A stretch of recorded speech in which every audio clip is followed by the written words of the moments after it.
Teman-teman yang dirahmati Allah Subhanahu wa taala, kita mungkin pernah dengar cerita suatu hari Nabi lagi boncengan sama seorang anak kecil. Lagi naik motor, merek motornya tuh kuda.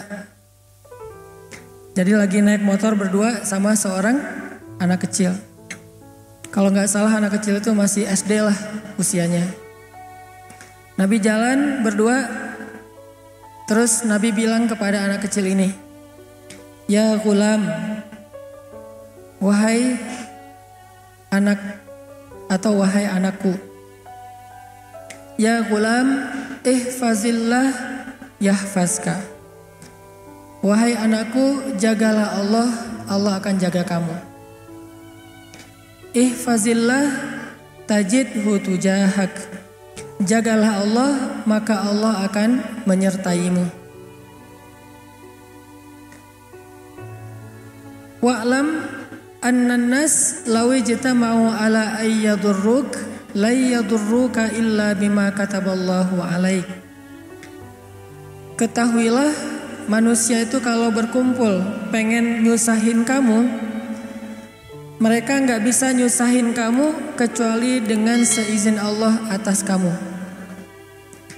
Dan kalau semua manusia berkumpul pengen menolong kamu, mereka gak akan bisa nolongin kamu kecuali dengan seizin Allah bagimu. Rufi'atil aqlam wa juffatis suhuf. Pena telah diangkat dan kertas telah mengering. Ini adalah nasihat obrolan yang disampaikan Nabi ketika lagi boncengan sama seorang anak kecil.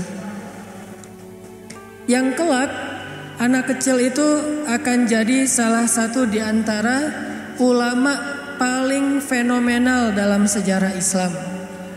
Siapa nama anak kecil ini? Ibnu Abbas. Nama anak kecil ini Abdullah bin Abbas, yang digelar dengan nama, jadi nama kerennya tuh Ibnu Abbas aka Hibrul Ummah.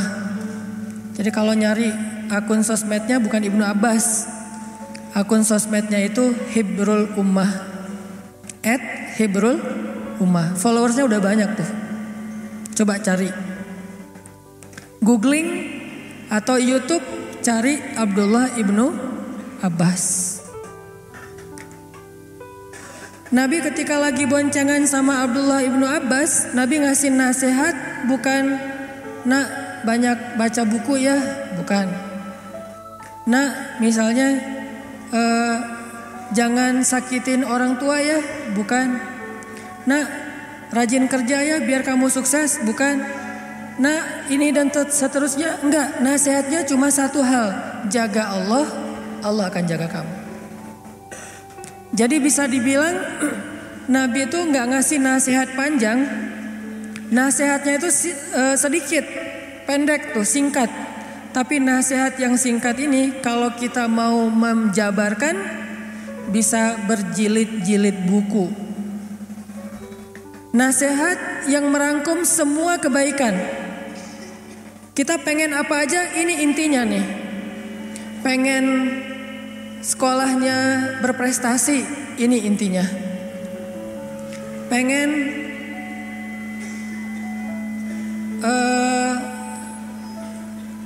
bisnisnya lancar, ini intinya.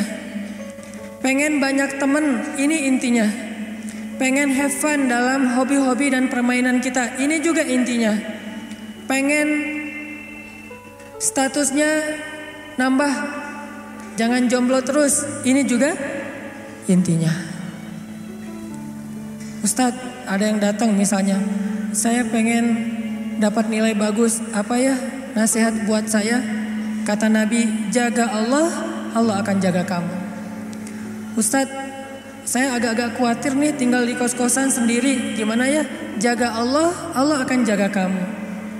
"Ustadz, gimana ya cara menghadapi teman yang kayaknya baper banget?" "Jaga Allah, Allah akan jaga kamu." "Ustadz, gimana caranya biar gak ditolak?" Karena saya udah sering ditolak, belum pernah diputusin. Ya gimana diputusin ya? Diterima juga belum. Itu saya banget tuh. Saya alhamdulillah belum pernah diputusin. Kecuali sekali doang.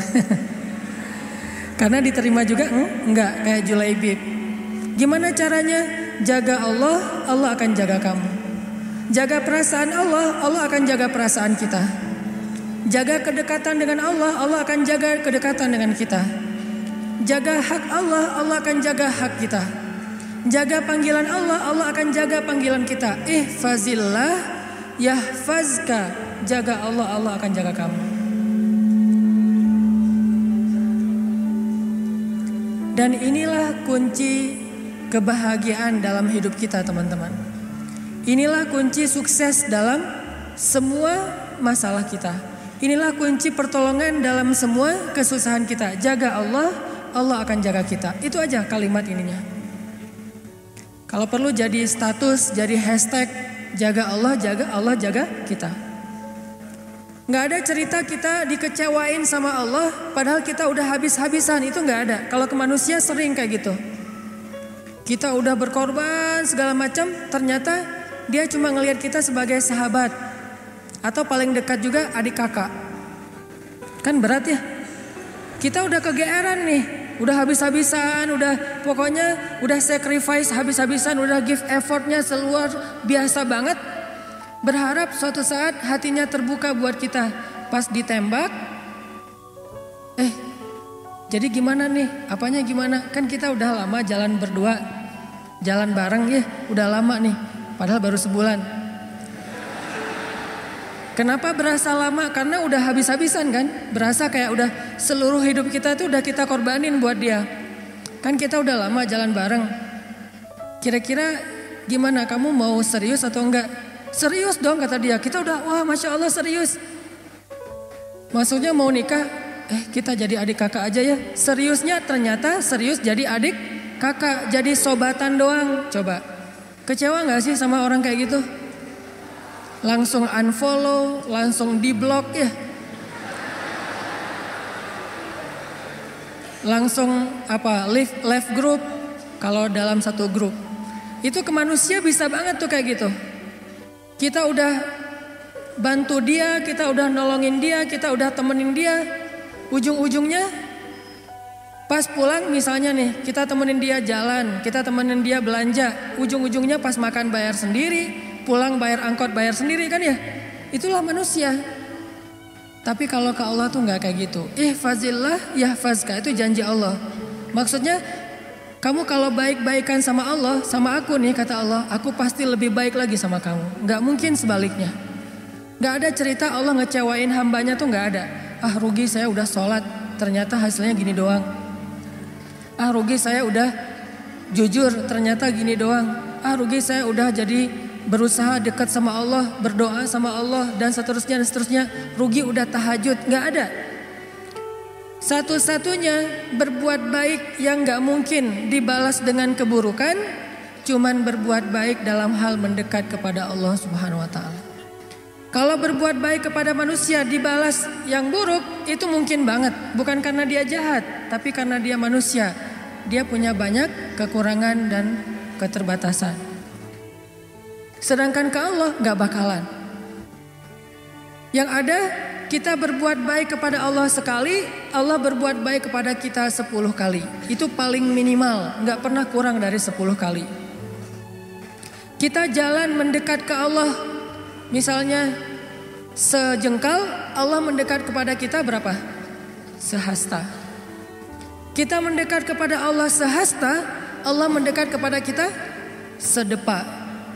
Kita jalan kepada Allah dengan cara mendekat ke Allah dengan cara berjalan, Allah mendekat kepada kita dalam keadaan berlari.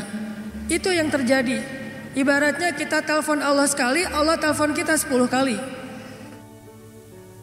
Gak ada cerita kita ngejapri Allah terus diantepin contreng 2 tapi masih abu, gak kebaca. Itu gak ada. Sebel gak sih? Gregetan gak sih kalau kita ngejapri teman kita? Teman dalam tanda petik ya, teman spesial. Kita ngejapri dia nih, padahal dia udah last scene-nya tuh berkali-kali tuh. Bahkan bukan cuma last scene, dia lagi online, kita pantengin gitu. Oh lagi online, mudah-mudahan kebaca nih WA saya. Online-nya lama, berarti dia lagi chat sama yang lain.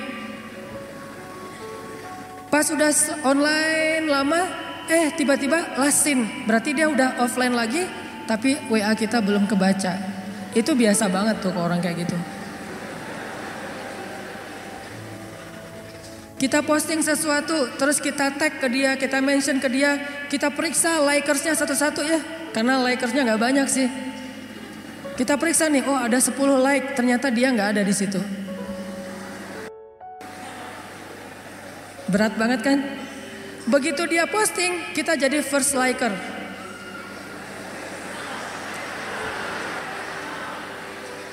Kalau dia posting, kita langsung jadi yang pertama view, yang pertama nge-like. Seolah-olah hidup kita tuh gak ada kerjaan lain kecuali mantengin kegiatan dia. WA-nya, Instagram-nya, Facebook-nya, Twitter-nya, pokoknya kita aktif banget. Tapi tidak ada respon dari dia. Biasa dibilang bertepuk sebelah tangan. Itu paling menggenaskan menurut saya. Itu baper banget. Apakah kita pernah kayak gitu sama Allah? Gak bakalan. Yang ada sebaliknya, kita berbuat sesuatu yang mengecewakan Allah, Allah tetap aja buat baik buat kita, tetap aja mendekat kepada kita, tetap aja tiap malam Allah datang manggil kita. Bayangin, setiap malam tuh Allah miss call kita loh, tapi kita reject. Allah yang miss call kita. Kita gak pernah miss call Allah. Karena setiap kali kita telepon Allah pasti diangkat. Setiap kali kita nge-WA Allah pasti Allah langsung typing, bukan cuma read. Daripada read tapi gak dibalas juga kan sama aja sakitnya dengan gak di-read ya. Ini begitu read, biru langsung typing. Langsung dibalas sama Allah. Wa idza sa'alaka ibadi anni fa inni qarib. Kalau hambaku bertanya kepadamu tentang aku, maka katakanlah sesungguhnya aku sangat dekat. Arti sangat dekat, gak ada cerita sinyalnya lost sinyal.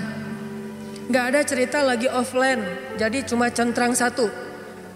Gak ada cerita lagi sibuk sehingga pas kita telepon dialihkan ke voice call misalnya. Atau voice message.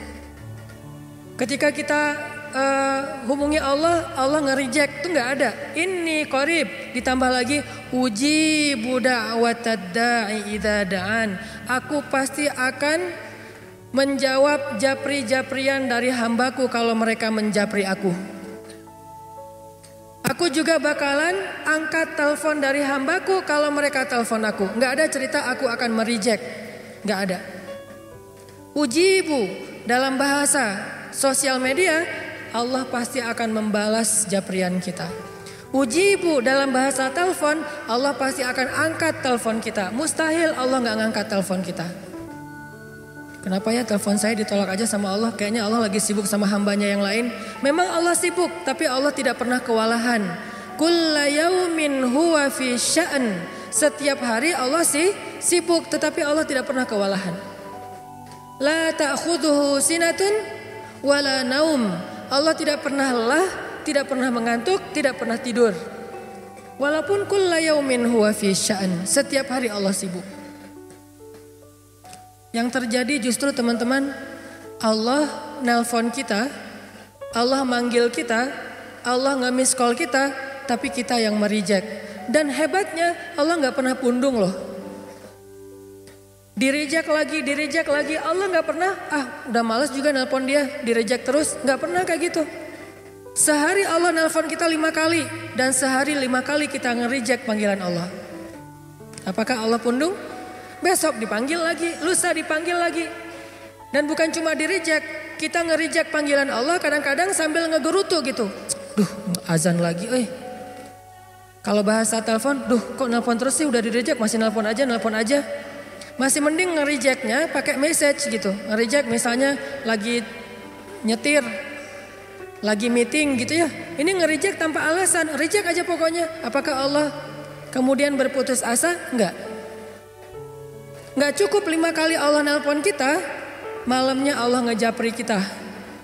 Sepertiga malam Allah selalu turun ke langit dunia. Kemudian Allah bertanya kepada hamba-hambanya, hal min taib? Adakah di antara hambaku yang mau bertaubat sehingga aku terima taubatnya? Hal min mustaghfir? Adakah di antara hambaku yang mau meminta ampun sehingga aku ampuni dosa-dosanya? Hal min dhi hajah? Adakah di antara hamba-hambaku yang punya masalah sehingga aku tolong dari masalahnya? Allah japri kita setiap malam teman-teman, setiap malam. Apakah kita mengangkat atau membuka japrian Allah? Enggak, kita tidur. Allah japri, kita tidur. Pas kita bangun Allah telepon, kita reject. Dan itu terjadi bukan sekali 2 kali, sehari 2 hari teman-teman, bertahun-tahun kayak gitu. Dari sejak umur kita 12 tahun sampai umur kita sekian belas atau lebih 20 tahun, ternyata kita terus nge-reject dan tidak menghiraukan panggilan Allah Subhanahu wa taala. Tapi Allah masih manggil kita, ya ibadi, wahai hambaku, ditelepon lagi, ditelepon lagi, ditelepon lagi, nggak pernah berhenti. Sampai akhirnya setelah belasan tahun, puluhan tahun kita nge-reject panggilan Allah, sekali-kalinya kita angkat, Allah senang banget coba. Begitu kita angkat panggilan Allah, hayya 'alas shalah.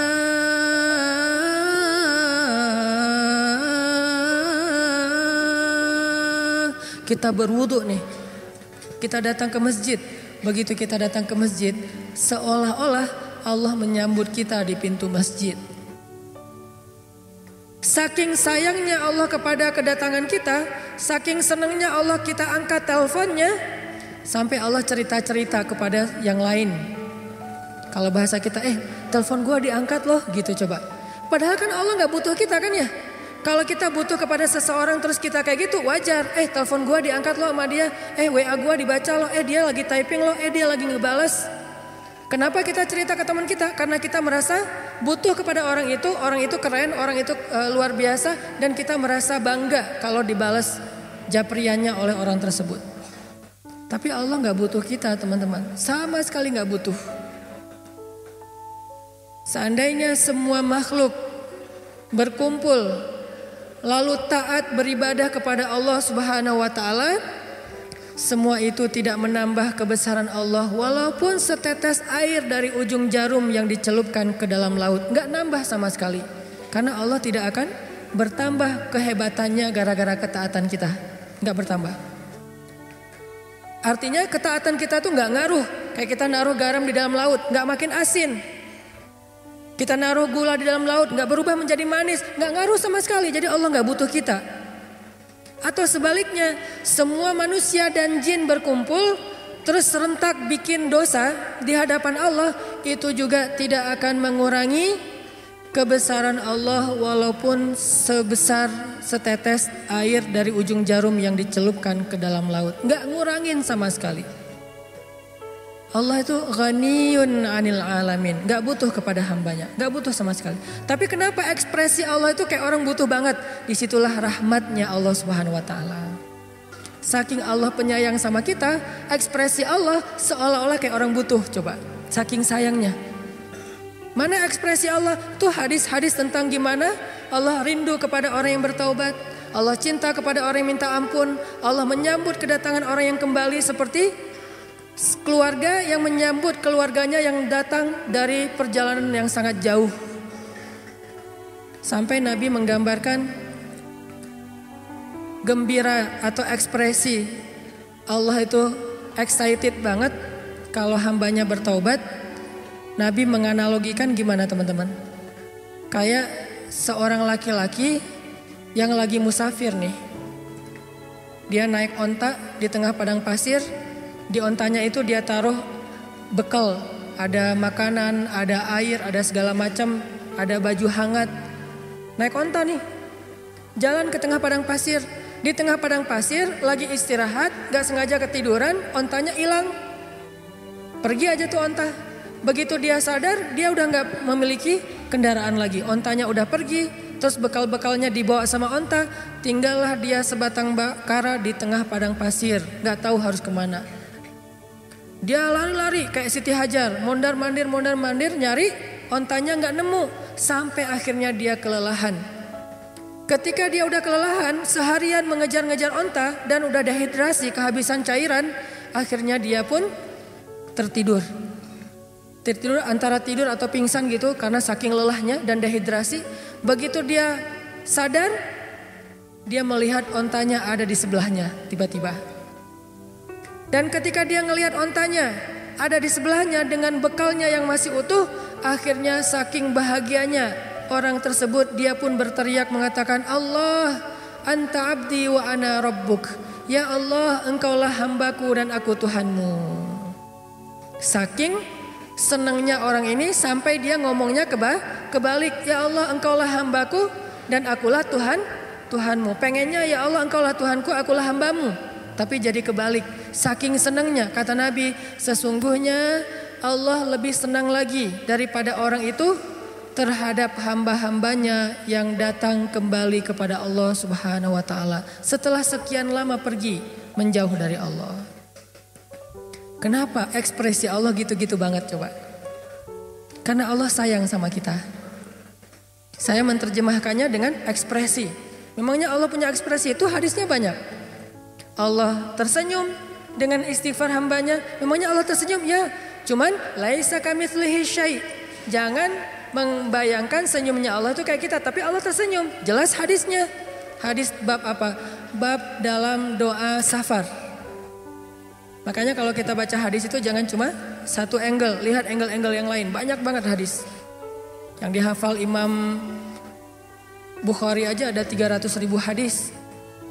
Dan yang kita baca dari dulu hadisnya innamal a'malu binniyat. Padahal jumlah hadis itu yang dihafal Imam Bukhari aja ada 300.000 hadis. Yang dihafal oleh Imam Ahmad 1.000.000 hadis. Ahmad bin Hambal menghafal 1.000.000 hadis. Beda-beda tipis lah sama kita ya. Kita hafalnya 1 hadis. Imam Ahmad 1.000.000. Beda 0 doang. Ternyata ada juga hadis tentang Allah tersenyum. Cuman babnya di dalam kitab hadis itu bab doa dalam perjalanan. Tapi redaksinya Allah tersenyum. Gimana ceritanya? Ali itu pernah lagi naik mobil. Mereknya Onta. Ali naik mobil nih. Ketika dia naik ke atas mobil, dia baca bismillah. Ketika sudah duduk dengan nyaman, udah pakai sabuk pengaman. Kalau bahasa hadisnya istawa, sudah nyaman berarti udah mantap nih, udah pakai sabuk pengaman, baca doa safar. Subhanallazi sakhkhara lana hadza dan seterusnya. Setelah kendaraannya mulai jalan dikit, dia baca doa istighfar. Ya Allah, saya menzalimi diri saya sendiri. Tapi tidak ada yang bisa mengampuni dosa saya selain Engkau ya Allah. Maka ampunilah saya. Zalamtu nafsi fa innahu la yaghfirudz dzunuba illa anta faghfirli warhamni innaka antal ghafurur rahim. Ya Allah, saya tuh banyak dosa. Ini lagi dalam perjalanan nih. Bismillahirrahmanirrahim. Subhanalladzi sakhkhara lana hadza. Terus, ya Allah, saya itu hamba yang banyak dosa ya Allah. Tapi gak ada yang bisa mengampuni dosa sebanyak itu selain Engkau. Maka ampunilah saya ya Allah.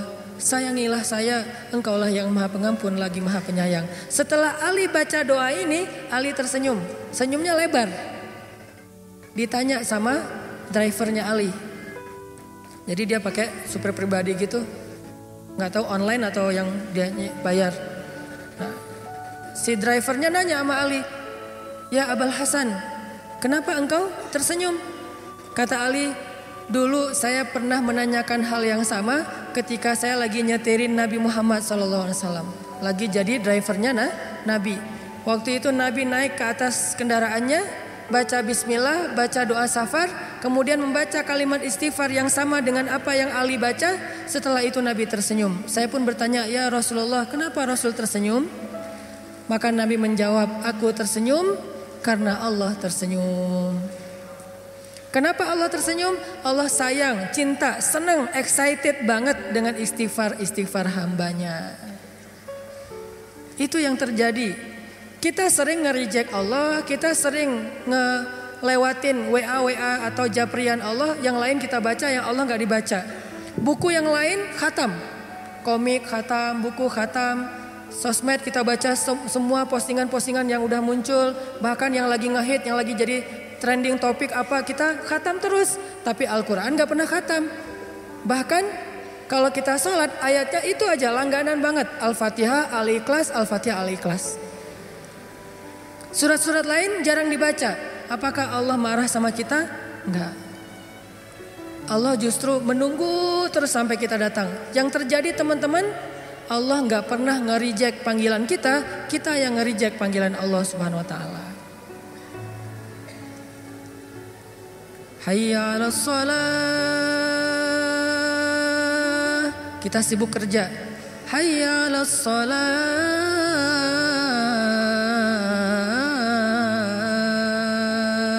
Kita sibuk main. As-salatu khairum minan naum. Kita sibuk tidur. Apakah besok Allah udah gak usah azan lagi dah, udah cukup, gak akan didengar juga? Enggak, azan terus aja berkumandang. Ternyata yang pundung itu bukan Allah, muazinnya. Males azan di sini juga, gak ada yang datang. Akhirnya kenapa itu gak ada azan? Allah pundung ya? Bukan, muazinnya yang pundung. Dia qomat doang, dia yang qomat, dia yang imam, dia makmum. Terutama waktu zuhur dan subuh.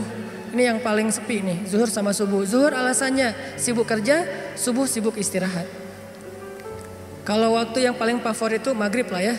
Masih lumayan kalau maghrib. Apalagi anak-anak kecil dari datang ke surau, ke musola. Kalau isya alasannya jalan, hangout. Artinya Allah gak pernah pundung sama kita teman-teman. Sehingga kata Nabi, ihfazillah yahfazka. Jagalah Allah, Allah pasti jaga kamu. Gak mungkin gak dijaga. Pertanyaannya adalah gimana cara kita menjaga Allah? Supaya Allah menjaga kita. Seperti apa bentuk nanti kita ngejaga Allah, dan seperti apa juga bentuk Allah menjaga kita. Pertama, yang dimaksud dengan menjaga Allah itu teman-teman, tetap husnuzon sama Allah. Itu yang pertama, maksud menjaga Allah, jangan buruk sangka kepada Allah. Kenapa? Karena kata Allah dalam hadis qudsi, ana inda dhanni abdi bi. Aku tuh tergantung gimana kalian mikirin tentang aku. Kalau bahasa resminya, aku tuh tergantung prasangka hambaku kepadaku. Kalau dia ingat aku ingat dia. Kalau dia nyebut nama aku, nge-mention aku mention dia lebih banyak lagi. Kalau kita mention Allah misalnya, alhamdulillah, subhanallah, masya Allah, apalagi Allahu Akbar, kita mention Allah nih, maka Allah akan menyebut-nyebut nama kita di depan lebih banyak followers dibandingkan kita. Siapa followers Allah?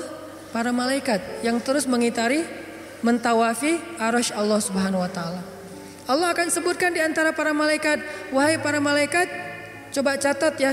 Sesungguhnya aku cinta kepada Fulan bin Fulan. Nama kita di-mention sama Allah. Dan malaikat langsung ngeklik tuh. Kepo gitu kan. Ini Instagramnya isinya apa sih ini orang. Langsung dicari sama malaikat. Tiba-tiba malaikat juga following. Coba lihat nanti di statistiknya. Setelah Allah nge-mention kita, itu followers kita nambahnya banyak loh. Siapa followers kita? Malaikat dan hamba-hamba Allah. Kita aja yang gak bisa ngelihat. Tapi itu terjadi. Malaikat nge-follow. Terus malaikat berkata, wahai penduduk bumi dan langit, sesungguhnya Allah mencintai si Fulan. Dan kami pun mencintainya, maka cintailah dia. Sehingga semua makhluk Allah mendoakan dia dalam setiap doa-doa mereka.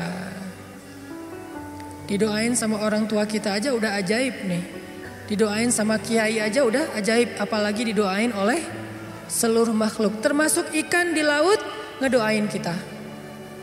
Kita pikir ikan tuh cuma berenang. Ikan tuh selain berenang kerjaannya bertasbih kepada Allah. Cuman tasbih mereka gak kayak kita. Kalau tasbih kita kan subhanallah. Sholat kita kan ruku dan sujud. Sholat dan tasbih mereka kita tidak mengerti, tetapi mereka melakukannya setiap hari. Malah gak pernah masbuk. Gak ada cerita ikan masbuk dalam sholat tuh gak ada. Kalau kita sering masbuk, kayak gitu aja doa kita masih diijabah. Apalagi makhluk Allah yang lain yang gak pernah masbuk, gak pernah berbuat dosa. Tapi itu yang ikan hiu makan orang, itu bukan perbuatan dosa. Emang fitrahnya kayak gitu. Emang kita dosa makan ayam? Kita makan ikan digoreng dosa? Dosa emang gak tega sama ikan kok digoreng hidup-hidup gitu kan ya. Karena emang kayak gitu sunnatullah. Jadi itu bukan disebut sebagai dosa. Harimau mah banyak dosa, mending gak usah didoain sama harimau. Hiu apalagi. Kayak teman-teman yang senang ke Batu Karas atau ke Cimaja. Saya senang juga nemenin teman-teman liatin orang-orang pada main surfing di Batu Karas. Kan salah satu yang paling menakutkan buat para surfer itu adalah serangan hiu. Walaupun di Indonesia tingkat serangan hiu itu rendah banget dibandingkan Australia sama Afrika Selatan. Tapi maksudnya apakah hiu itu punya dosa besar gara-gara pernah membunuh manusia sehingga harus dikisos? Pokoknya kalau nemu hiu langsung sidang dan kisos. Nggak ada. Kenapa? Karena hiu itu tidak ada taklif. Dalam bahasa agama tidak disebut mukallaf. Apa mukallaf? Orang yang terbeban syariat, terbeban hukum agama. Hewan tidak terbeban syariat sehingga hewan tidak perlu dikenakan hukum. Ini ada apa ayam nggak menutup aurat? Nggak. Mana ada cerita hewan menutup aurat? Kenapa? Karena mereka tidak ghairu mukallaf, tidak dikenakan beban syariat. Kalau tidak dikenakan beban syariat berarti mereka suci sehingga doa-doa mereka semua diijabah oleh Allah. Persis kayak anak bayi. Anak bayi itu ghairu mukallaf. Bahasa yang lebih common lagi nggak balik, belum balik. Yang kemudian jadi bahasa Sunda, ya terbalik gitu. Itu mah beda lagi. Tapi itu balik itu dari bahasa Arab. Baligh sudah sampai cukup umur sehingga sudah faham. Bahasa agamanya bukan balik tapi mukallaf. La yukallifullahu nafsan illa wusaha. Bayangin didoain sama anak bayi. Didoain sama makhluk Allah yang gak punya dosa. Siapa orang-orang kayak gini? Orang yang selalu menyebut-nyebut nama Allah dengan lisannya. Allah akan sebut dia lebih banyak lagi. Yang ada teman-teman, kita berbuat baik satu hal kepada Allah, Allah akan ngebalas minimal 10 hal untuk kita.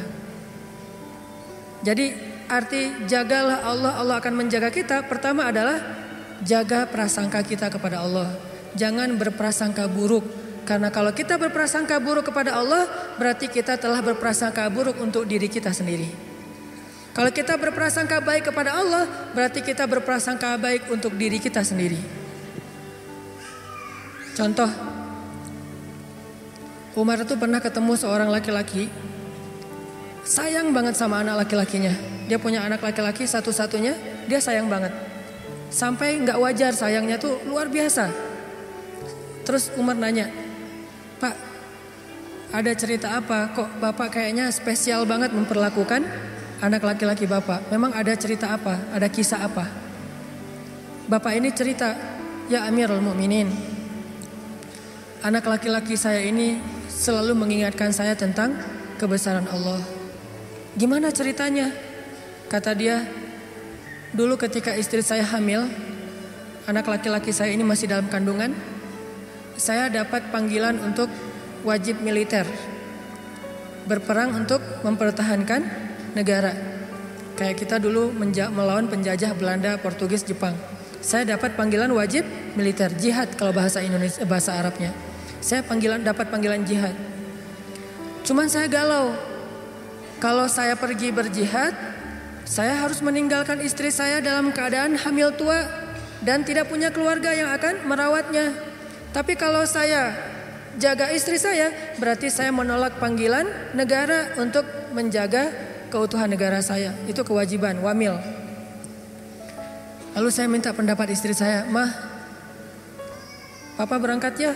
Istrinya ngeluh, Pak, kan Papa selama ini gak pernah absen dalam jihad, gak pernah absen dalam wamil. Setiap panggilan untuk membela negara, Papa pasti datang. Mulai dari pramuka sampai perang beneran.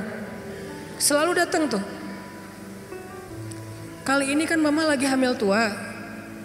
Sekali-kali minta izin kepada komandannya untuk jaga mama. Mama nggak punya siapa-siapa di rumah, keluarga kita nggak punya. Mungkin merantau kali ya. Satu-satunya pekerjaan kita cuma jualan warung Padang misalnya. Gak lucu.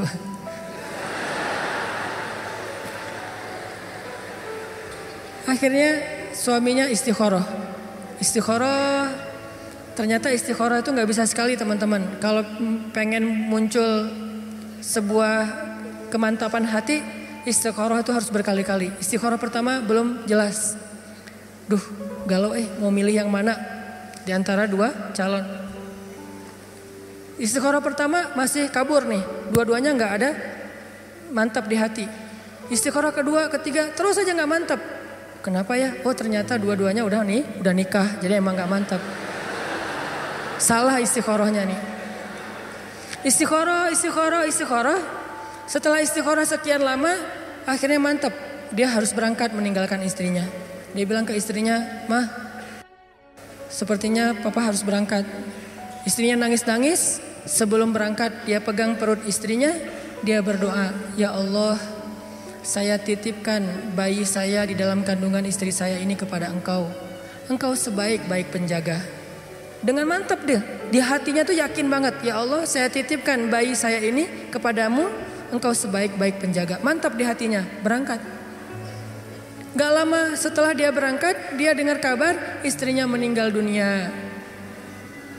Sebelum sempat melahirkan, meninggal dunia. Dikuburkan, dia pun pulang, minta izin dari komandannya pulang dan mencari kuburan istrinya. Ketika dia datang ke kuburan istrinya, dia ngelihat kuburan istrinya itu ngeluarin asap. Ini cerita dalam kisah-kisah tentang Umar bin Khattab. Banyak banget cerita tentang Umar. Kuburan istrinya itu ngeluarin asap, kayak orang lagi di azab kubur gitu. Akhirnya dia nanya kepada tetangga, "Apakah istri saya berzina ketika saya tinggalkan?" Kata orang-orang, "Tidak, kami tahu istrimu itu perempuan yang sangat menjaga kehormatan." "Oh alhamdulillah." "Atau apakah istri saya berhutang dan belum membayar hutang secara zalim?" Kata tetangga, "Tidak, kalaupun ada sudah kami ikhlaskan." "Oh alhamdulillah." "Apakah istri saya pernah syirik ketika saya tinggalkan?" Kata tetangga, "Tidak, dia perempuan yang sangat solehah, perempuan yang sangat menjaga hubungannya dengan Allah. Nggak mungkin dia melakukan kemusyrikan." Akhirnya suaminya penasaran, kalau dia tidak punya dosa-dosa besar, terus kenapa kuburannya keluar asap? Seolah-olah dia lagi disiksa di dalam kubur. Karena penasaran, kepo, akhirnya kuburnya di stalking. Digali maksudnya, kuburannya digali, pengen tahu apa yang terjadi di dalam. Ternyata setelah digali, dia menemukan istrinya di dalam kubur itu sedang duduk sambil memangku bayinya. Istrinya dalam keadaan meninggal dan bayinya dalam keadaan menangis. Itu terjadi di zaman Umar. Ustadz dapat dari mana sih? Banyak, tapi bukunya berbahasa Arab. Makanya tadi ada Ustadz menyampaikan pentingnya bahasa Arab. Karena kalau kita baca buku bahasa Arab, dengar ceramah Ustadz ulama-ulama di Timur Tengah itu luar biasa. Banyak sekali yang tidak kita pernah baca dalam literatur terjemahan bahasa Indonesia. Tentang Rasul, tentang sahabat. Istrinya duduk gitu mangkuin anaknya nangis, istrinya meninggal. Diambillah anak itu. Kemudian istrinya dikuburkan kembali. Suaminya minta ampun kepada Allah. "Ya Allah, ampunkan saya, maafkan saya. Saya sudah zalim kepadamu," kata suaminya. Orang-orang nanya, "Ya rajul, wahai laki-laki, gimana kamu mengatakan zalim kepada Allah? Apa yang kamu lakukan sehingga kamu menganggap sudah zalim kepada Allah?" Kata dia, "Ya, ketika saya pergi meninggalkan rumah, saya mengusap perut istri saya katakan, ya Allah, saya titipkan bayi saya kepadamu, Engkau sebaik-baik penjaga." Saya enggak katakan bayi dan ibunya, tapi saya katakan bayinya saja. Secara spontan waktu itu dalam hati saya berpikir, dah kalau ibunya bisa jaga diri. Orang sudah dewasa. Jadi tidak terlalu mengkhawatirkan, ditinggalkan juga masih bisa cari makan sendiri. Sedangkan bayi ini masih lemah. Sehingga secara tidak sengaja saya berpikir bayi saya itu harus dititipkan. Sedangkan ibunya jangan, dia bisa jaga sendiri. Ternyata saya tidak sempurna berbaik sangka kepada Allah. Sehingga Allah menyelamatkan yang dititipkan dan membiarkan yang tidak dititipkan kepada Allah. Aku tergantung prasangka hambaku kepadaku. Makanya kalau mau tawakal sama Allah itu yang utuh, jangan tanggung. Kalau mau menyerahkan satu urusan kepada Allah itu yang utuh, jangan tanggung. Apa utuhnya? Yakinnya yang utuh. Jangan bisa nggak ya? Udah deh, doa aja dulu. Bisa nggak bisanya kita lihat aja nanti. Jangan muji Allah. Jangankan Allah, hamba aja, ulama aja kita nggak boleh muji. Salah satu adab dalam mencari ilmu itu apa teman-teman? Tidak boleh bertanya kepada ulama, kepada guru, pertanyaan yang tujuannya hanya untuk menguji keilmuan guru. Itu adab mencari ilmu, nggak boleh. Sengaja nanya, Ustaz saya mau nanya, coba sebutkan ayat ini, jadi kayak ujian ya. Itu tidak boleh dalam adab mencari ilmu. Karena yang boleh bertanya hal yang kayak gini, ngetes guru hanyalah gurunya. Sedangkan kita mendengar, kemudian berusaha untuk mengamalkan. Makhluk aja nggak boleh diuji, apalagi Allah Subhanahu Wa Taala. Kalau kita mau berprasangka baik yang utuh. Ya Allah, inna solati wa nusuki wa mahyaya wa mamati. Itulah makna dari husnuzon yang utuh kepada Allah Subhanahu Wa Taala. Aku tergantung prasangka hambaku kepadaku. Sehingga kalau kita yakin sama Allah, sebesar apa keyakinan kita, sebesar itu juga pertolongan Allah dalam hidup kita. Kalau kita pengen ngelihat keajaiban dalam hidup kita, berarti keyakinan kita kepada Allah harus ajaib. Kok kamu tenang-tenang aja sih? Kan ada Allah. Ya sih ada Allah, tapi kan, nah yang bilang tapi, maka tidak akan pernah melihat keajaiban dalam hidupnya. Yang bilang cuman, yang bilang alasan-alasan yang banyak, berarti dia nggak bakalan pernah ngelihat hal-hal yang ajaib terjadi dalam kehidupannya. Kalau dia pengen ngelihat hal yang ajaib, dia nggak boleh bilang tapi, dia cukup bilang hasbiyallah. Cukup buat saya Allah. Maka terjadilah keajaiban dalam hidupnya. Kok nggak ada kejadian keajaiban dalam hidup dia? Padahal dia udah sering bilang hasbiyallah. Kita nggak tahu, dia tahu. Kita nggak ngerasa, dia yang ngerasa. Ada teman kita nih lagi diuji dengan ujian yang sangat berat, sakitnya parah. Tapi lisannya selalu berzikir, hasbiyallah, hasbiyallah, Allah syafi, wa idza maritu fahuwa yashfin. Dia terus memuji Allah. Kita yang ngedengar bertanya, dia tuh udah sering berzikir loh, kok sakitnya belum sembuh-sembuh juga? Suka gitu kan? Dia itu udah sering berzikir loh, kok hutangnya belum lunas-lunas juga? Dia itu udah sering berzikir loh, kok masih jomblo juga? Ada yang ngerasa kayak gitu? Karena kita nggak ngerasa apa yang dia rasa setelah berzikir. Ternyata kadang Allah menolong seseorang itu bukan dengan mencabut masalahnya. Yang lebih hebat lagi, Allah menolong seseorang dalam masalah dengan cara menguatkan hatinya dalam menghadapi masalah. Masalahnya nggak diangkat sama Allah, tapi hatinya dikuatkan. Sehingga dia tidak pernah mengeluh, nggak pernah berputus asa, nggak pernah menjadi orang yang lemah, kemudian pundung kepada Allah, enggak. Berarti Allah sudah menolong hatinya. Dan buat dia itu kadang lebih baik daripada kita yang hanya menonton dari luar. Kenapa dia masih bertahan? Kenapa dia masih kayak wajahnya kayak enggak kesakitan? Kenapa dia kayak enggak pernah ngeluh? Kalau kita jenguk dia ke rumah, dia enggak pernah ngeluh. Justru kita yang ngeluh. Justru kita yang malu karena merasa kita lebih banyak mengeluh daripada dia. Lihat aja saudara-saudara kita yang sedang diuji oleh Allah di Syam, di Suriah. Apakah Allah mencabut peperangan dari sana sehingga mereka tiba-tiba merdeka lagi seperti dulu tahun 2000-an? Enggak. Terus apakah Allah enggak nolong orang Suriah? Nolong banget. Gimana cara Allah menolong orang Suriah? Dikuatkan hati mereka. Mungkin kalau kita berada di posisi yang sama, dari dulu kita udah putus asa tuh. Berat banget kan ujian di Suriah? Anak kecil yang harus jadi ayah dan ibu buat adiknya yang masih kecil. Padahal dia juga masih SD, tapi udah jadi orang tua buat adiknya. Anak kecil yang tangan dan kakinya putus karena tertimbun dengan reruntuhan bangunan. Lalu harus diamputasi, harus dijahit lukanya tanpa ada obat bius. Apa yang dia baca dan menahan rasa sakit? Dia baca Al-Quran. Lagi dijahit nih, lukanya yang menganga dijahit, gak pakai obat bius. Biusnya apa? Membaca Al-Quran. Apakah kita bisa membius diri kita dengan membaca Al-Quran? Bisa, bius total. Begitu baca Quran ngantuk langsung ya. Kalau bius lokal belum bisa, bius total ya. Duh gak bisa tidur, terus ngapain? Dengerin Al-Quran langsung tidur. Kalau sahabat Nabi dengar Al-Quran nggak bisa tidur. Kalau kita nggak bisa tidur, dengar Quran.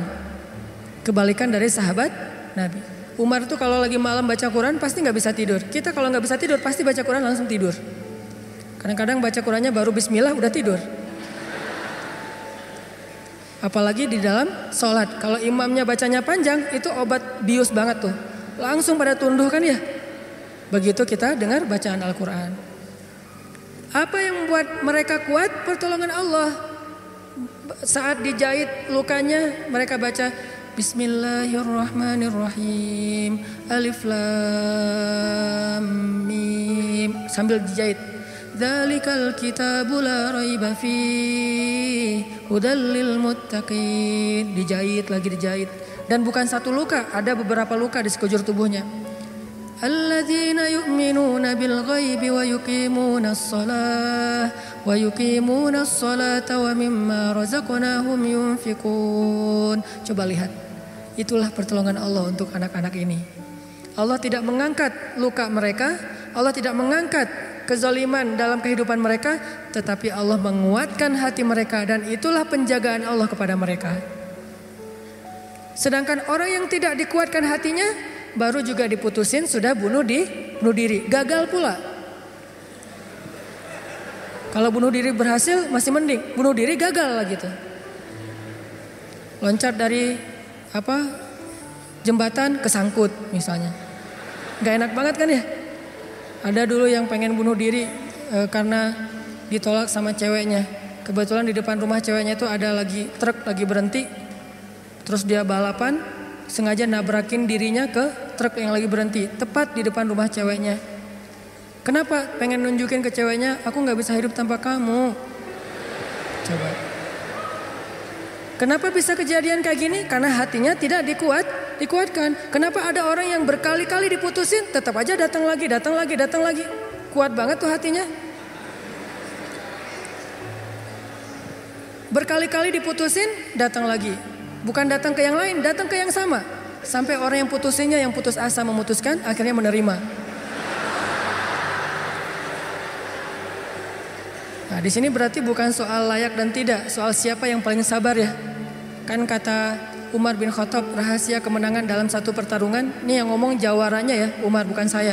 Kalau saya mungkin bukan petarung. Kalau Umar kan petarung. Dia ngomong apa? Rahasia kemenangan dalam satu pertarungan bukan teknik, bukan kekuatan fisik, tapi ketahanan, kesabaran. Siapa yang paling sabar, dia yang akan menang. Siapa yang paling sabar sampai ronde 10, maka dialah yang menang. Begitu juga dalam kehidupan, siapa yang paling kuat, dialah yang akan sukses, yang paling sabar. Ternyata kadang Allah menolong kita bukan dengan cara buat hidup kita gak ada masalah. Justru kadang masalah itu kuliah buat kita. Masalah itu nyantri buat kita. Masalah itu kursus buat kita, biar kita mengerti kebaikan. Mengerti artinya menjadi orang yang tangguh. Tapi Allah kuatkan hati kita. Sehingga kita berbaik sangka. Ihfazillah yahfazka. Jaga Allah, Allah jaga kamu. Berbaik sangka kepada Allah. Misalnya lagi ada musibah. Oh, kayaknya Allah mau ganti yang lebih baik nih. Kayak gitu. Ada musibah langsung berbaik sangka, Allah mau ganti yang lebih baik. Istri saya tuh salah satunya, dan beliau aktivis mengurus pasien-pasien kanker yang kurang mampu di Bandung. Jadi kita punya namanya Rumah Teduh, menampung ada sekitar 6 rumah, menampung lebih dari 70 pasien, termasuk ada yang dari Garut, dari Tasik, dari pelosok-pelosok. Bahkan ada yang dari Garut bagian selatan yang kemarin sempat kita anterin, udah meninggal pakai ambulan. Dari Bandung ke rumahnya itu 12 jam. Karena pertama udah sampai di jalan raya harus digotong, gak bisa naik mobil ke atas, ke bukit gitu. Gotongnya aja sejam. Kalau pakai motor nggak mungkin kan, bawa tandu kan, pakai motor nggak mungkin ya. Tapi kalau teman-teman anak-anak motor kayaknya bisa nih ngetrik ya, bawa. Kalau kita nggak bisa akhirnya ditandu, sejam naik ke atas tuh. Nah, kemarin ada kejadian di salah satu rumah teduh untuk nampung pasien-pasien yang kurang mampu bersama keluarga mereka. Ada satu pasien nyamar. Dia pura-pura sakit, terus tinggal di situ sehari. Tiba-tiba malam hari dia hilang. Semua HP keluarga pasien diambil, dibawa lari. Mencuri HP pasien kanker kurang mampu. Coba kurang apa dosanya tuh? Mencuri HP, nyopet HP orang di mall masih mending. Dosa lah ya. Tapi gak dosa segede itu ya, gak berlipat-lipat. Ini dosanya apa? Mencopet, mengambil HP pasien, keluarga pasien kanker kurang mampu. Yang di HP itu satu-satunya alat untuk komunikasi, ngurus pengobatannya. Kita nelpon mereka juga di situ, nelpon dokter lewat HP itu, diambil sama dia. Hilang sekitar 5 HP, 5 pasien. Langsung kita coba snapgram di sosial media. Dalam hitungan jam Allah ganti HP yang lebih bagus, jumlahnya 2 kali lipat. Itu juga kita stop, kalau enggak mungkin 10 kali lipat jumlahnya, bisa jualan HP itu. Kita taruh Instastory, kita butuh HP nih, ada 5 pasien kita yang kehilangan HP dalam satu musibah. Mudah-mudahan Allah ganti yang lebih baik. Ternyata langsung pada ngejapri, saya ganti. Bukan HP bekas, HP baru yang harganya mungkin lebih mahal berkali-kali lipat dari yang hilang. Dan jumlahnya berkali lipat dari yang hilang. Hilang 5, yang udah terkumpul dalam hitungan 1 jam 10. Itu langsung kita stop, kalau enggak bisa 100 tuh. Lumayan kan, bisa buka lapak lagi tuh. Nah ternyata benar kalau kita berprasangka baik ke Allah. Akhirnya mereka pas dikasih HP yang baru bingung. Pak ini gimana cara memakainya nih. Karena HP yang mereka selama ini kan yang HP hitam putih yang agak gede yang bisa ngelemparin maling ya. Sekarang HP-nya slim, warna, bisa selfie. Mudah-mudahan sih gak sibuk selfie ya. Nah alhamdulillah dikasih yang lebih baik. Coba berprasangka aja sama Allah. Dan itu mudah banget bagi Allah. Saya juga pernah hilang HP. Malam-malam mau ada acara tahajud bareng. Bangun tidur karena udah telat bangunnya. Acara tahajud jam 2, saya bangun di rumah jam 2. Kan telat banget tuh, berangkat ke tempat masjidnya setengah jam paling cepat. Akhirnya karena panik, saya ambil HP, jatuh. Pas jatuhnya itu bagian layarnya langsung pecah, gak bisa lagi dipakai digit.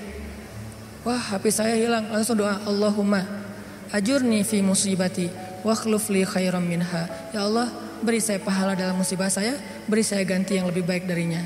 Waktu itu HP saya HP harga 2 juta. Paginya jam 10 pagi Allah ganti dengan Samsung Note 5 yang waktu itu harganya masih 10 juta. Coba langsung cash langsung dikasih sama Allah. Gimana caranya? Allah yang punya cara. Dan kita gak harus tahu caranya karena ayatnya juga wa yarzuqhu min haitsu la yahtasib. Dari jalan yang Allah yang kalian tuh nggak pernah duga. Prasangka baik sama Allah.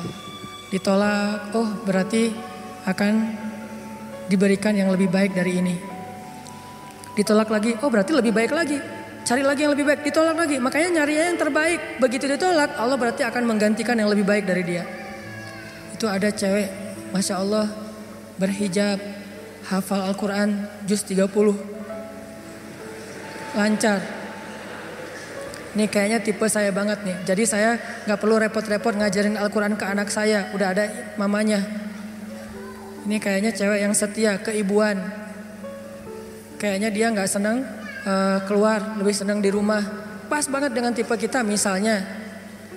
Ternyata pas datang ditolak. Maaf saya udah tunangan. Lagi-lagi kayak gitu ya. Gak survei dulu sih, langsung datang aja. Karena gak ada surveinya, datang ditolak. Oh mudah-mudahan dikasih yang tadi juz 30. Karena ditolak dikasih yang 30 juz.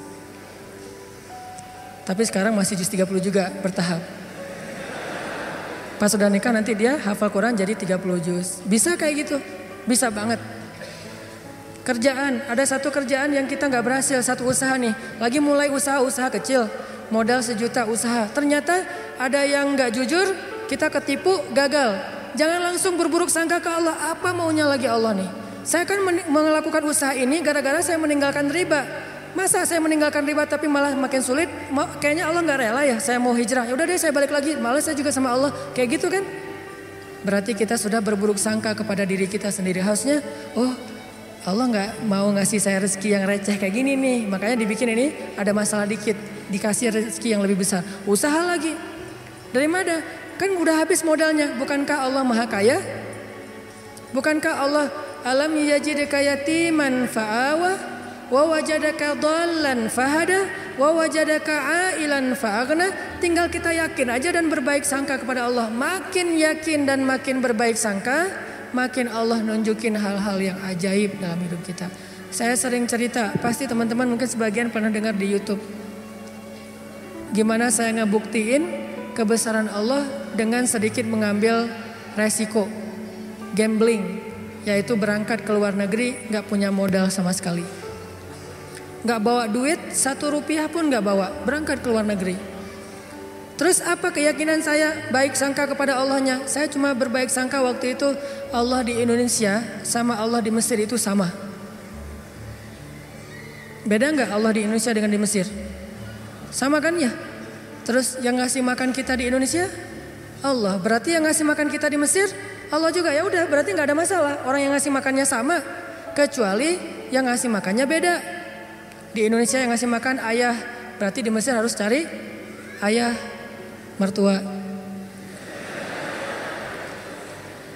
Ayah bukan pemberi makan, tetapi ayah yang dengan lewat dialah Allah memberi kita makan. Tapi punya cara yang lain, Allah lah pemberi makan. Akhirnya saya berangkat. Allah di Indonesia dengan Allah di Mesir sama. Apakah Allah akan mengecewakan hambanya yang berbaik sangka? Enggak. Ternyata terbukti banget teman-teman. Saya malah merasa sangat diperlakukan dengan istimewa oleh Allah sepanjang perjalanan sampai pulang lagi ke Indonesia. Enggak kelaparan sama sekali. Ikhtiar. Cuman kadang kita ikhtiar habis-habisan, kalau Allah mengatakan tidak ya tetap aja nggak bisa. Ada juga orang yang ikhtiarnya biasa-biasa aja, Allah bilang ya, dapatnya lebih dari apa yang dia ikhtiarkan. Saya jual bakso, jual doang, yang masak teman, karena saya nggak bisa masak. Saya bilang ke teman, lo masakin bakso, nanti biar gua yang jual.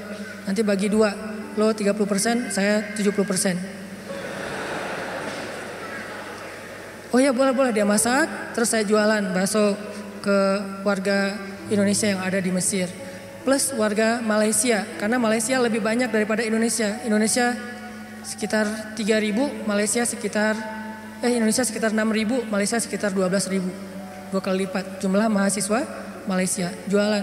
Lagian kalau orang Malaysia mungkin karena nggak terbiasa makan bakso, nggak bisa ngebedain bakso enak dan nggak enak ya, jadi lebih aman nih. Jangan jual bakso ke orang Bandung, ketahuan banget nggak enaknya. Karena orang Jawa Barat kan banyak jual bakso tuh. Oh ini gak kayak bakso di tempat saya. Jual bakso ke mereka. Dan saya ngasih jumlah pentol baksonya tergantung mood. Kalau orangnya kayaknya nyaman nih, enakan nih, kasih banyak. Kalau orangnya nyebelin, kasih aja 2, cukup lah. Datang wajahnya cemberut gitu. Mau apa? Beli bakso. Oh ya 2 kasih aja. Terus temennya, Mas, iya, mau apa? Mau beli bakso? Boleh? Oh boleh. Oh, kasih 10. Akhirnya pas makan berdua ngeliat sebelah, kok beda? Beda amalan. Rugi kah? Nggak rugi, untung juga gede. Bakso, catering, jual dolar keliling. Terus pokoknya ada adik-adik kelas baru datang langsung dipalakin. Dolarnya sini. Langsung kasih dengan pon Mesir. Dolar. Dalam sehari bisa dapat $1.000 lumayan. Sampai akhirnya setelah saya berangkat ke Mesir, justru nafkah keluarga saya lebih lancar daripada saya di Indonesia. Buktinya apa? Adik-adik itu sekolah saya biayain, kirim dari Mesir, dari mulai dia SD, SMP, SMA dibiayain. Terus ibu nanya, saya nanya ke ibu, Mak, kan di Aceh, Mak butuh apa di rumah? Kalau abang ada duit lebih, Mak pengen beli kulkas. Karena seumur-umur saya, kita belum pernah punya kulkas sendiri, rumah juga ngontrak.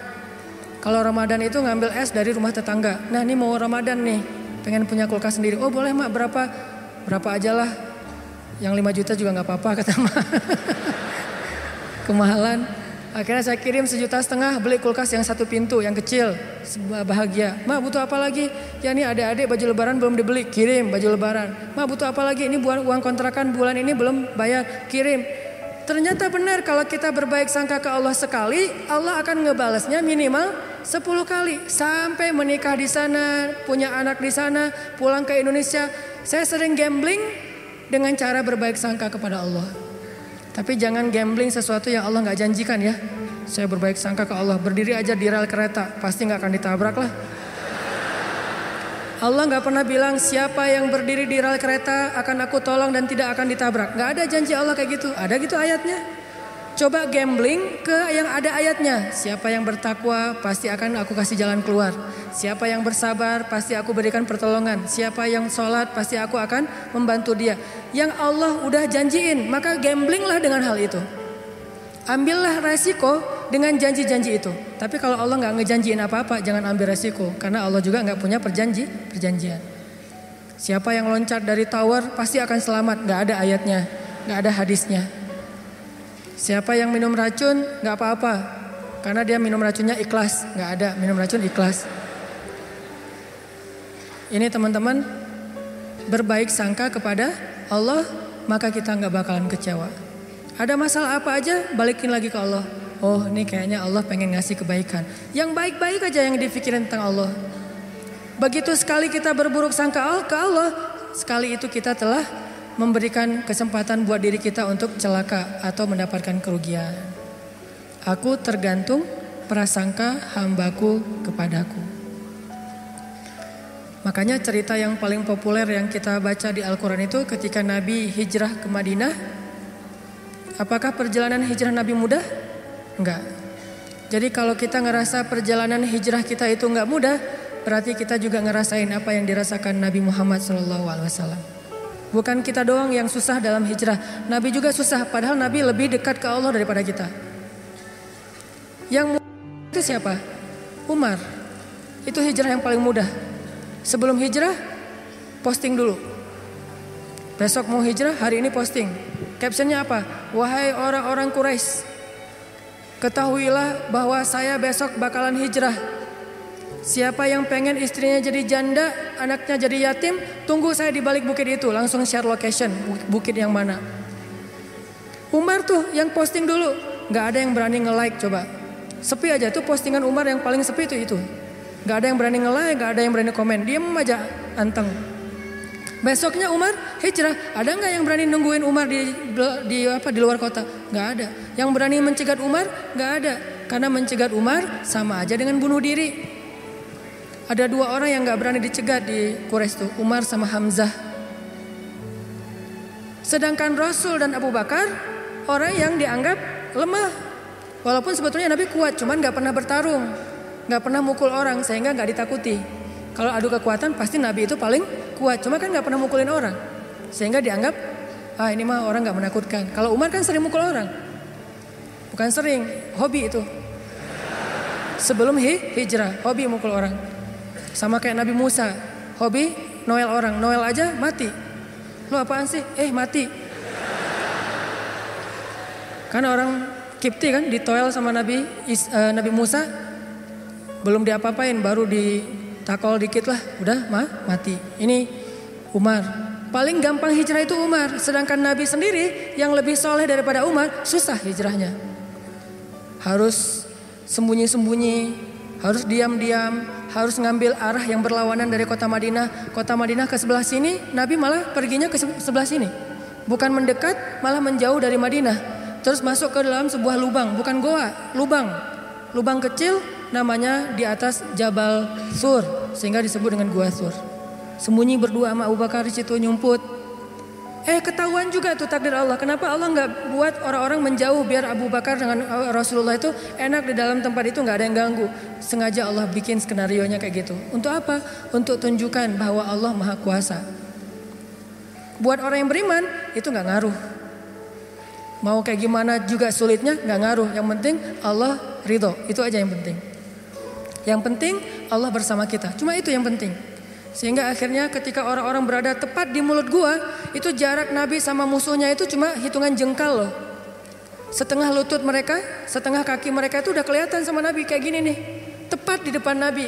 Sampai Abu Bakar berbisik ke Rasulullah, "Ya Rasulullah, kalau mereka ngelihat ke bawah, pasti mereka akan menemukan kita. Gimana nih? Abu Bakar yang khawatir. Abu Bakar yang takut, bukan takut dan khawatir terhadap keselamatan dirinya, tapi khawatir terhadap keselamatan kekasihnya Rasulullah SAW. Saking sayangnya Abu Bakar kepada Rasul. Ya Rasulullah gimana nih? Apa kata Rasulullah? Ya Abu Bakar. Lembut Nabi ngomongnya. Ya Abu Bakar. Ma dhannuka bisnain? Allahu salisuhuma. Ya Abu Bakar, kenapa kamu mikir kita berdua doang? Bukankah Allah yang ketiga? Jadi kalau kita merasa sendiri, kenapa kita berpikir kita sendiri? Bukankah Allah yang kedua? Kalau kita merasa sedikit, kenapa kita berpikir sedikit? Bukankah Allah itu punya banyak pasukan yang diturunkan dalam perang Badar, perang Ahzab dan yang lainnya? Ma dhannuka bitsnain Allahu salisuhuma. Kenapa kamu mikir cuma berdua padahal Allah yang ketiga? La tahzan innallaha ma'ana. Jangan khawatir ya Abu Bakar, Allah bersama kita. Setelah Rasulullah ngomong kayak gitu, apa yang terjadi? Apakah musuh kemudian menemukan mereka? Tidak. Gimana cara Allah memalingkan mereka? Allah palingkan hati dan pikiran musuh. Gak kepikiran ngelihat ke bawah, gak pengen juga ngelihat ke bawah. Ini cara Allah nih. Kalau ada berita bahwa di situ ada laba-laba, ada merpati bikin sarang, itu masih kontroversi di antara ulama. Ada ulama mengatakan itu benar, ada ulama mengatakan itu dhaif. Allahu alam. Tapi yang pasti Allah memalingkan mata, pikiran dan hati musuh dari melihat ke arah Rasul dan Abu Bakar. Itulah pertolongan Allah. Bukan ketemu terus tarung, musuh kalah. Gak usah serepot itu. Allah gak mau juga ngerepotin hambanya. Allah cuma pengen nunjukin kebesarannya aja. Dibuat musuh datang sampai sedekat mungkin, ukurannya cuma beberapa sentimeter. Tapi dalam kedekatan yang luar biasa itu, Allah tunjukin mereka tidak bisa ngapa-ngapain. Dipalingkan aja wajahnya. Ngelihat ke semua sisi dilihat tapi ke bawah enggak. Kan gak masuk akal kan? Kenapa bisa kayak gitu? Inilah kebesaran Allah. Padahal harusnya ngelihat ke semua sisi termasuk lihat ke bawah. Ada orang gak di dalam lubang-lubang itu? Gak kepikiran sama sekali. Apakah satu orang musuh? Ada puluhan musuh. Dan puluhan musuh itu tidak satu orang pun yang berpikir untuk ngelihat ke dalam lubang itu. Satu orang pun gak berpikir. Begitulah cara Allah menolong kita. Allah bisa buat semua hati sayang kepada kita sehingga Allah angkat derajat kita. Allah mengangkat derajat seseorang, merendahkan yang lain. Tiba-tiba semuanya jadi simpatik sama kita, respect sama kita. Mudah banget buat Allah. Dan kita melihat itu dalam banyak kejadian dalam kehidupan kita. Ada orang yang tiba-tiba muncul, ada orang yang tiba-tiba tenggelam. Dan itu cara Allah. Ada yang orang tiba-tiba Allah buat dia terkenal, tiba-tiba orang dihindarkan dari semua orang, tinggal sendiri. Itu sangat mudah buat Allah. Makanya berbaik sangkalah kepada Allah dalam semua urusan. Sehingga ketika kita berbaik sangka kepada Allah, Allah akan memperlakukan kita seperti apa yang kita persangkakan. Jaga Allah, Allah jaga kita. Itu satu. Hari ini dua aja nih. Gimana maksud jaga Allah sehingga Allah jaga kita? Satu, berbaik sangka. Kedua, arti jaga Allah, Allah jaga kita ada di Al-Baqarah. Fadhkuruni azkurukum. Ingatlah Allah ketika kita senang, nanti Allah ingat kita ketika kita susah. Itu ayatnya. Walaupun terjemahannya nggak sejelas itu. Terjemahannya ingat aku ingat kamu. Tapi tafsirnya maksudnya ingat aku ketika kamu lagi senang, ketika kamu lagi lapang, ketika kamu merasa nggak butuh. Nanti aku akan ingat kamu ketika kamu lagi susah, lagi sempit, lagi butuh. Fadhkuruni adzkurkum. Jangan cuma ingat Allah pas kita butuh. Sehingga nanti Allah baru akan ingat kita di kebutuhan berikutnya. Karena Allah membalas perbuatan kita, bukan langsung waktu itu. Jadi kalau kita mau ditolong ketika susah, jadilah orang yang selalu mengingat Allah ketika kita senang. Lagi gak ada masalah nih, tetap ingat Allah. Gimana ingat Allah ketika kita lagi senang? Bersyukur. Ketika dapat nikmat, alhamdulillah ini nikmat dari Allah. Diingat, Allahnya tuh dimention terus, di tag terus. Sehingga ketika nanti kita kekurangan, Allah akan bilang, itu hambaku lagi kekurangan, aku bantu deh. Karena ketika aku kasih dia nikmat, dia ingat aku. Begitu dia punya masalah, aku akan ingat dia. Apa contohnya? Contohnya, ada seorang laki-laki, ini cerita Nabi nih, hadis. Tapi hadisnya dalam bentuk cerita. Ada seorang laki-laki lagi musafir di zaman sebelum zaman Nabi, mungkin di zaman Nabi Isa atau zaman Nabi sebelumnya, tidak disebutkan. Yang jelas umat terdahulu Bani Israel. Ada seorang laki-laki lagi jalan, di tengah jalan dia ngelihat ada segumpal awan yang bentuknya aneh. Awan ini awan yang sangat gelap, warnanya abu pekat, benar-benar mau hujan deras, tapi ukurannya nggak besar, ukurannya seukuran satu petak sawah doang gitu. Dia perhatiin nih awan kok aneh, yang lain cerah, tiba-tiba ada satu awan kayak gitu. Gak lama dia memperhatikan, terdengar suara dari langit berbicara kepada awan, dan dia dengar suara itu. Apa kata-kata dari langit? Ya ghamam, iski mazra'ata fulan bin fulan. Wahai awan, turunkanlah hujanmu ke sawah fulan bin fulan. Fulan bin fulan ini disebutkan namanya. Wahai awan, turunkanlah airmu ke sawahnya fulan bin fulan. Setelah suara ini berbunyi, awan itu pun berarak, dibawa oleh angin. Berarak, laki-laki ini memperhatikan dan ngikutin. Kan tadi dia penasaran kan, dia kepoin mau kemana nih awan, ikutin tuh awan. Terus setelah sekian lama dia ikutin, awan itu pun berhenti di atas sebuah petak sawah, di antara banyak petak sawah. Jadi ada persawahan, awan itu berhenti di salah satu petak sawah. Tiba-tiba turun hujan lokal. Cuman di petak sawah itu aja, yang lain tetap kering, yang itu basah. Ini di tengah musim kemarau, ada awan yang turun hujannya cuma di satu petak sawah. Diperhatiin, aneh juga nih hujan lokalnya. Sampai akhirnya awannya hilang, hujannya reda. Setelah itu muncul seorang laki-laki dari petani yang datang ke sawah itu berteriak Allahu Akbar, Allahu Akbar. Alhamdulillah, Alhamdulillah. Kemudian laki-laki musafir ini pun mendekat. Dia tanya, Pak, ini sawah punya siapa? Kata laki-laki itu, punya saya. Alhamdulillah Allah kasih air. Terus laki-laki ini bertanya, Bapak namanya siapa? Dia sebutkan namanya seperti nama yang didengar tadi di langit. Berilah air ke dalam sawah Fulan bin Fulan. Nama saya Fulan bin Fulan. Masya Allah, ternyata orang inilah yang dimention dari langit tadi tuh kepada awan.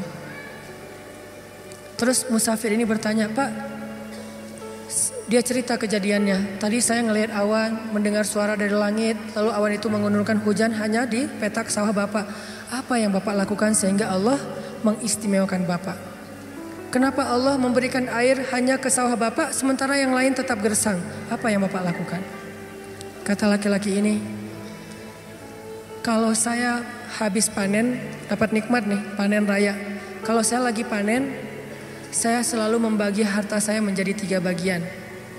1 bagian saya berikan kepada fakir miskin sebagai bentuk syukur. Ingat Allah berarti. 1 bagian lagi saya berikan kepada keluarga saya sebagai kewajiban, nafkah. Dan 1 bagian lagi saya jadikan sebagai modal untuk membeli benih-benih berikutnya. Diputar lagi tuh uang.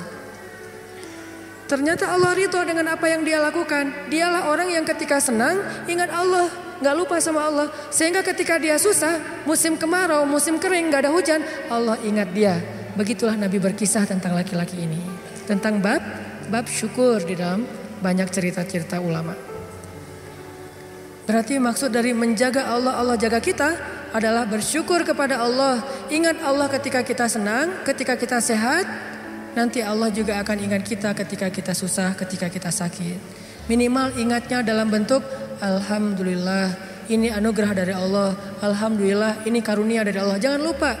Sehingga kalau kita dapat nikmat, jangan bangga diri dulu, jangan besar kepala dulu, tapi mention Allah dulu. Alhamdulillah, ini nikmat dari Allah. Sehingga nanti kalau kita butuh Allah, Allah akan ingat kita. Dan itu berlaku dalam semua masalah kehidupan kita. Satu cerita lagi, gimana Allah ingat hambanya yang ketika normal ingat Allah. Cerita yang populer tentang 3 orang yang terkurung di dalam gua. Gimana mereka bisa selamat? Lagi jalan touring, tiba-tiba badai. Masuk ke dalam gua berlindung. Karena badai akhirnya terkurunglah di dalam gua. Lagi touring tuh. Bahkan mungkin motornya ketinggalan di luar. Karena tadi pas buru-buru ya masuk ke dalam gua, motornya ditaruh di luar, terus mereka longsor. Gimana 3 orang ini bisa selamat dari kurungan gua? Dengan berdoa, ya Allah dulu saya kayak gini. 1, berbakti kepada ibu. 2, tidak menzolimi pekerja. Yang 3, meninggalkan zina gara-gara takut kepada Allah. Artinya dulu pernah berbuat baik ketika dalam keadaan normal, beramal solih. Nanti ketika mereka susah, amal soleh mereka dulu itulah yang akan menjadi wasilah Allah menolong mereka. Jadi jangan beramal soleh, rajin sholat, rajin ke masjid, rajin tilawah pas lagi ada masalah doang. Justru pas lagi normal kayak gini nih kelihatan ikhlasnya. Kalau lagi ada masalah kan ada maunya tuh, bukan ikhlas ya. Walaupun Allah menghargai, tetap itu kebaikan, nggak akan disia-siakan. Cuman mau lebih keren, jangan pas lagi ada masalah doang.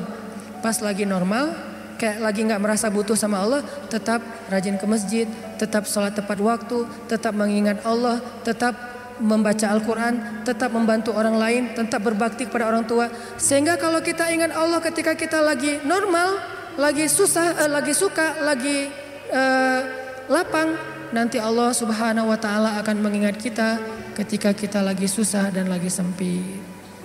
Itulah yang terjadi dalam banyak kisah-kisah yang diceritakan oleh Nabi. Mudah-mudahan ini bisa jadi booster buat kita teman-teman. Kesimpulannya satu-satunya berbuat baik atau habis-habisan yang gak bakalan dikecewain itu adalah habis-habisan kepada Allah.